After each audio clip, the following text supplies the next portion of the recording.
Preparation for celebration. From now onward. From now onward. Throughout this year. We will be busy celebrating. Amen. Okay. Lift up your hands. There shall be marital celebration. Naming celebration. Astronomy celebration. In the name of Jesus. You want to enter and wear it now? You that did not come with your own, I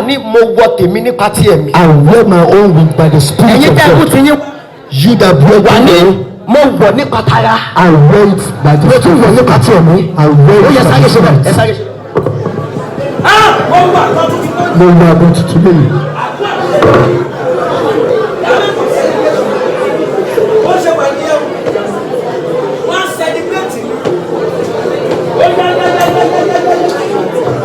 I will be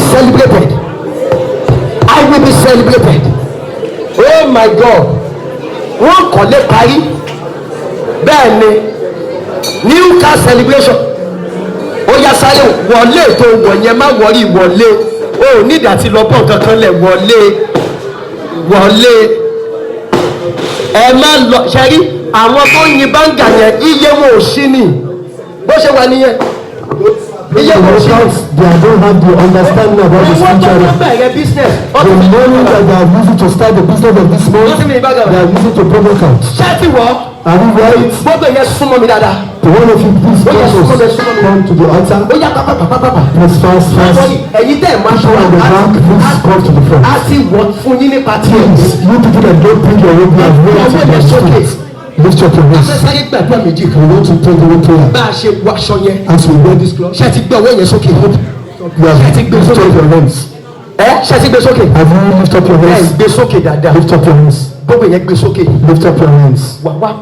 You will shout. You will shout.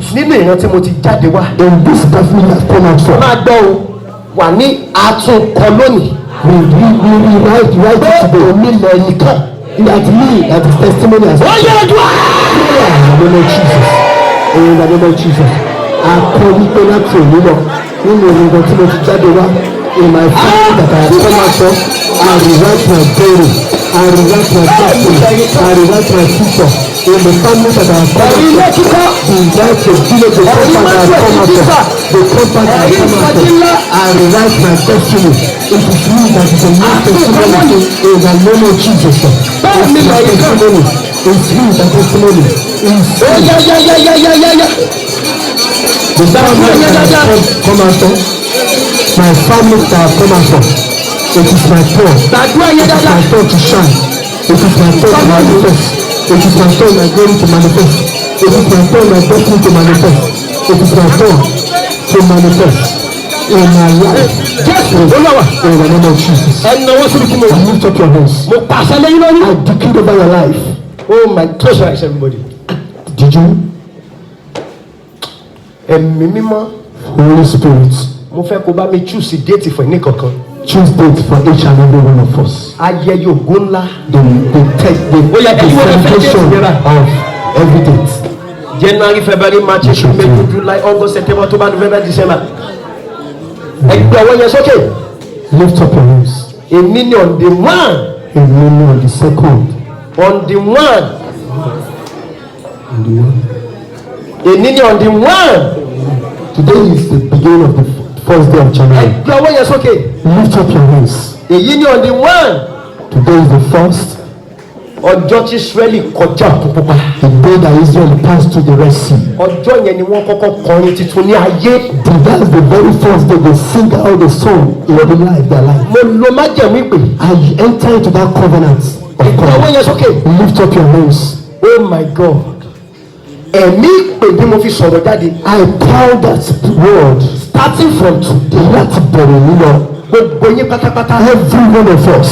Every day you wake up. Ọjọ́ kíjọ́ tó bá jí. There shall be a reason to sing a new song.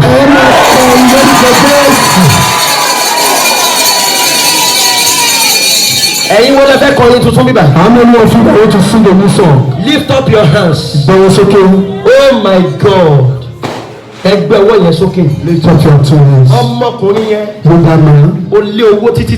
You run after money. Bó ṣe ń lé owó lówó As jìnnà you sí. are running after money, money will Mo follow sọ you. pé òun fa ẹ̀mí mímọ́. I decree by the decree of the heaven. Wá gbàyanu. I will open the way. Tí ò ní nọ́tọ́ tó máa fi jáde láyé. That you will never stay free till you leave this Òun world. fa ẹ̀mí mímọ́ kó fà wá sọ́wọ́ rẹ̀.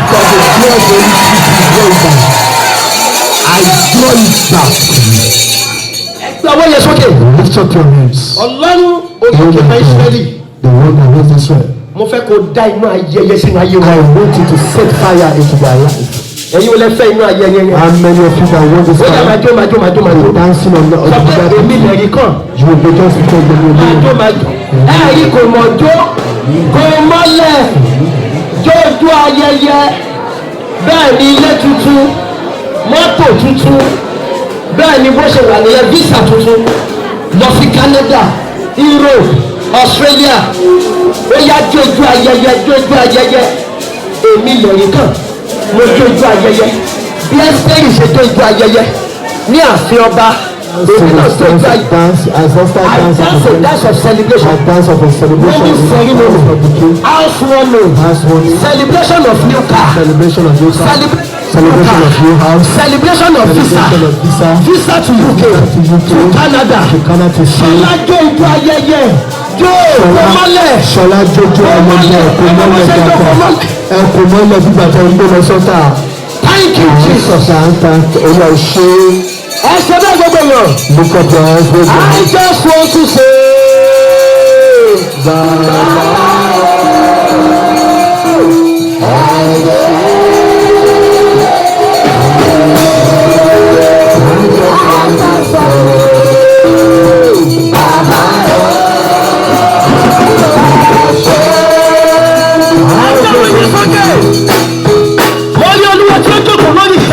I saw the Lord sit on the throne. Stop your two hands, everybody. Lift up your hands, everybody. Ọ̀nàwó rẹ̀ jáde.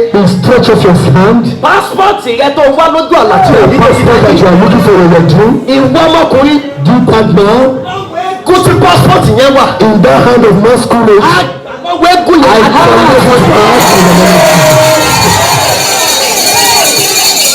name of Jesus. Lift up your hand. I just want to say.